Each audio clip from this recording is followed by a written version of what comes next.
What's up, ladies and gentlemen, and welcome to this POV review by Autobahn. My name is Max, and today we've got a visitor from Belgium. This is Matthias, his CUPRA FORMENTOR VZ5. This is the 5-cylinder Formentor, and it is the only interesting thing CUPRA makes, basically, and probably also the last interesting car that CUPRA is making, because well, I still have a bit of frustration left in me from a couple of years ago. I think it was 3 years ago when Seat decided, or VW decided, that CUPRA should be its own brand, and they did so with like a big announcement, and it was all about sporty driving and amazing cool cars. And then they introduced the CUPRA Leon, the CUPRA Formentor, and then basically came with a 310 horsepower version, which you can't even buy in the Netherlands anymore. And now you only have like 1.5 liter hybrids and stuff like that, including an all-time low in the CUPRA Born, which just looks like one of those 45 km/h cars, you know, one of those handicapped cars. It is just such a ridiculously idiotic car. This, however, this feels like the old CUPRA, right? It's just a little bit crazy. It's a bit more sporty than the VW and Audi brothers. It's a lot of value for money, and finally it is an interesting car again by CUPRA. So still the Karate Kid slash Transformers logo thing is a bit weird to me, but we do have very nice carbon trim on this VZ5 in this matte dark gray. All the bronze details, of course, around the car. Wheels and tires, quite interesting as well, because we have these 20-inch CUPRA wheels with the bronze accents again. And then behind that, we've got Akebono brakes, Japanese company who also made the brakes for the McLaren P1, for instance. 375mm discs at the front, 6 piston calipers, absolutely gorgeous, just looks lovely. Always like that. And then we've got these Hankook Ventus S1 Evo Z tires, the new super sporty tire from Hankook. We tried to get those on our M3, but we couldn't get them in our size. So I'm quite curious to see how that feels. The dampers and springs have been adjusted for this VZ5 version. It's 10mm lower than a regular Formentor. You can check out Matthias on Instagram, vz5.cupra on Instagram. And then at the rear we've got a lovely VZ5 badge and a stacked exhaust, which is real. I just checked. That is a proper exhaust, which is quite a rare thing to see these days. And then again, we've got lovely carbon trim here on the rear bumper with a weave that actually lines up, which is quite nice. Light bar at the rear. And then let's check out the engine.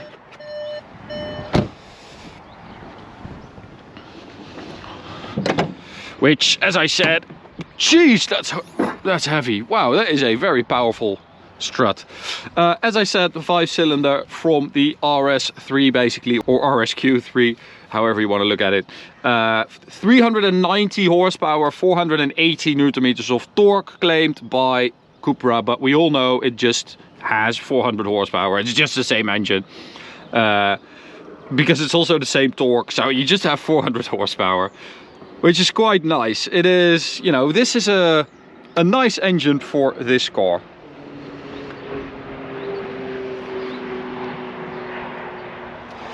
Sounds like a plane. Yeah, so 4.2 seconds claimed 0 to 100, but we did a lot quicker. I think like 3.95. So that is properly quick. You've got 4-wheel drive. We've got a trick differential, the torque splitter at the rear, which essentially is 2 differentials. Splits the torque between the rear wheels. So you essentially have torque vectoring, but it also acts like a mechanical limited slip diff, basically. Oh, I have to show you guys the rear of the seats. Look at that. These beautiful carbon buckets with this matte carbon seat back. Absolutely gorgeous. These are optional, by the way, but anyone who orders this car should order these seats as well. They are superb. Sabled seats. Absolutely gorgeous with a CUPRA badge in there. Some nice stitching as well. Interior wise, we have a lot of those bronze accents again. Of course, the CUPRA logos. VZ5 badge here on the floor mats, which is quite a nice touch.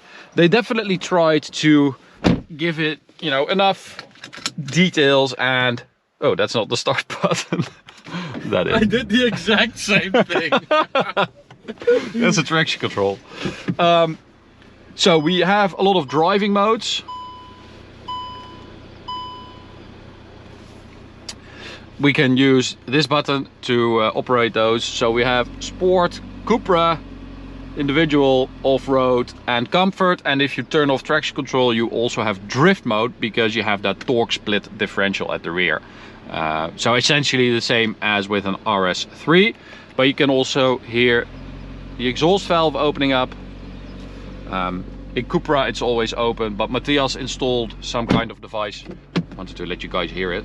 A device to have the valves always open, even in comfort mode. Anyway, you have a 5-cylinder, but oh my god. But you can hear that they have had to like send it through the ringer, right? So they needed to pass EU regulations with this engine, and that means that it doesn't really sound that good. I mean, it's a nice 5-cylinder sound, but it's not really loud. But I'm not complaining. I'm not complaining. We have a 5-cylinder, that's all that matters. Because it has so much more character than that 4-cylinder we drove, the 2-liter with 310 horsepower. This just immediately improves the car. It really does, because you have that torque, you have at least a little bit of 5-cylinder sound, and that 390 horsepower is just good to have as well, because the car can handle it easily. It's also 100 kilos lighter than an RSQ3, for instance, so it's just a better proposition in my opinion. I also think it looks cooler. An RSQ3 still has like a whiff of soccer mom to it. This at least looks cool and looks a bit more sporty. It also handles really well. The steering is quite dead. There's not a lot of feedback, but at least the car does what you want it to do or expect it to do. That is good. And these tires, I have to say, very nice and grippy.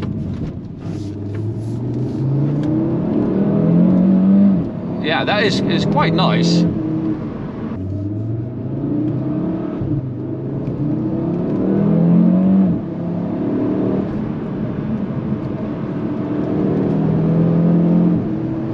You have adaptive dampers as standard on this car, of course. The CUPRA VZ5 gets like basically all the things you want.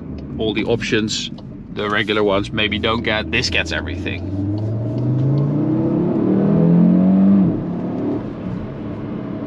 Okay, onto the Autobahn we go. It is 8 in the morning on a Sunday, so it is nice and quiet out there.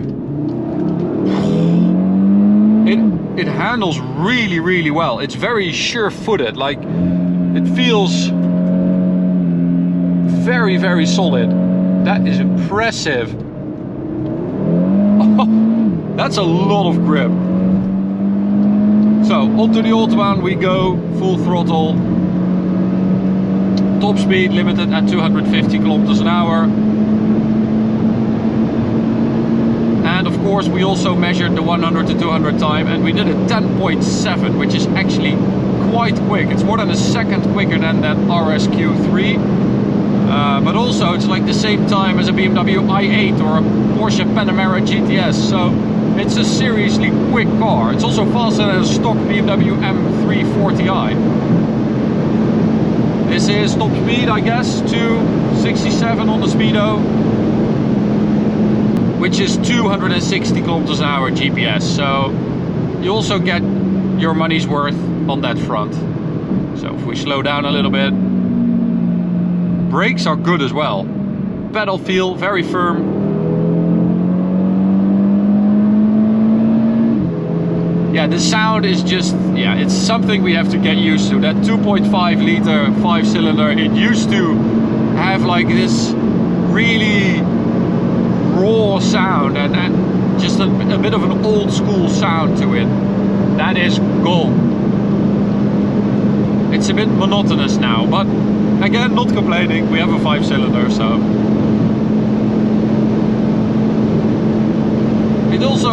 it's also a nice car to do long distances with. Matthias and his girlfriend are actually, or his wife I should say, are actually going on holiday to Croatia right now after we're done filming. And well, definitely Autobahn approved for long distances, because this is top speed, very comfy, bumps very nice. It's an all-round good car, this. It really is.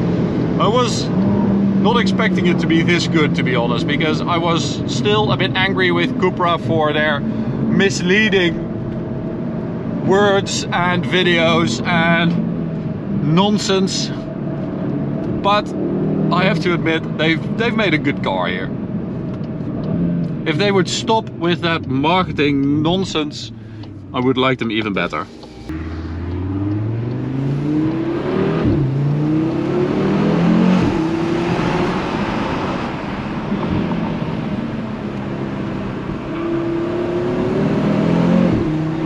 Very, very nice. It has a good light turn in, and then those tires just stick. It feels, it's very neutral and it's hard to upset. And when you feel that, you know, you get a little bit of understeer, you just lift the throttle a little bit and the balance restores. It's all very predictable and very good. Good car. Matthias, thank you very much for taking it to us, really appreciate it. Have fun on your holiday. To you guys, thanks for watching, hope you enjoyed it. You can subscribe by clicking the big button in the middle. You can also check out this video on the right or this playlist on the left. See you in the next one. Bye.